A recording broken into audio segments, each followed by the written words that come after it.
Okay, tara't himayin natin tong isang bagay na nag-viral at talagang pinag-uusapan sa social media.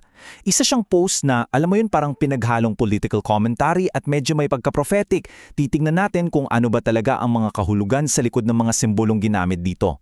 So, saan ba nagsimula ang lahat ng to? Dito sa isang medyo kakaibang post. At tingnan nyo ha, yung petsa, February 10, 2026. Oho, tama ang narinig nyo, galing sa future. Ang kwento, isang panaginip daw tungkol kay Jesus at sa isang dambuhalang buwaya na may pulang guhit sa buntot. Diyan nag-umpisa ang buong usapan. Ngayon, paano naman i-interpret tong panaginip na to?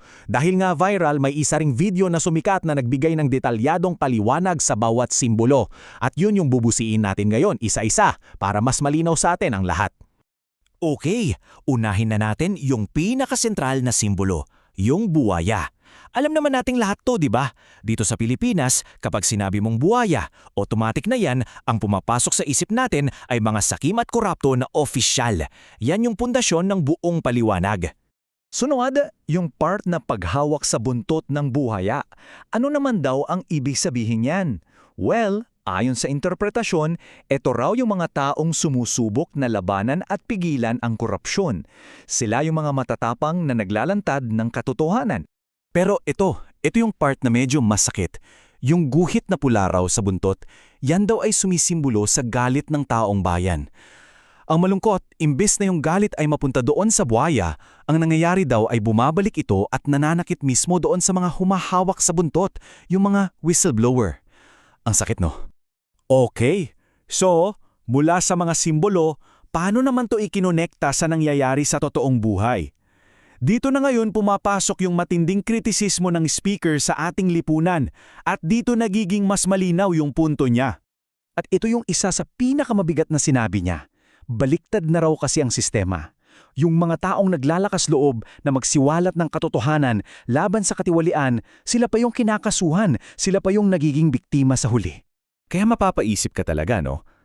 Ganun na ba talaga ang sistema natin ng hustisya?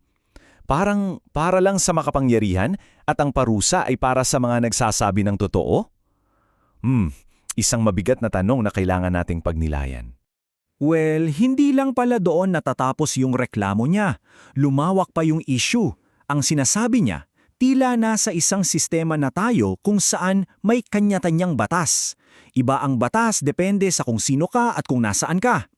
At nagbigay siya ng isang napaka-relatable na example, traffic enforcement. 'Di ba ayon sa national law, LTO lang dapat ang pwedeng kumumpiska ng lisensya. Pero ang realidad sa kalsada, maraming local government units o LGU ang gumagawa rin nito. So ano ba talaga yung batas na susundin? Nakakalito. At hindi lang yan, dinetali pa niya yung mga problema. May mga hindi naman otorisado pero nangunguha ng lisensya. May mga nangiimbento na lang daw ng violation para lang alam mo na magkapera. At ang pinakamalala, mismong mga enforcers hindi raw alam ang batas na ipinapatupad nila at tila walang aksyon mula sa national government para ayusin to. At para malinaw, yung frustrasyon niya ay hindi lang sa mga problema sa kalsada. Ang sinasabi niya, yung problema sistematiko. Mula sa pinakamababang enforcer, umaakyat yan hanggang sa Department of Justice at hanggang sa pinakamataas na liderato ng bansa. So, dahil parang wala ng pag-asa sa sistema dito sa lupa, dito na tayo bumabalik sa orihinal na tono ng post.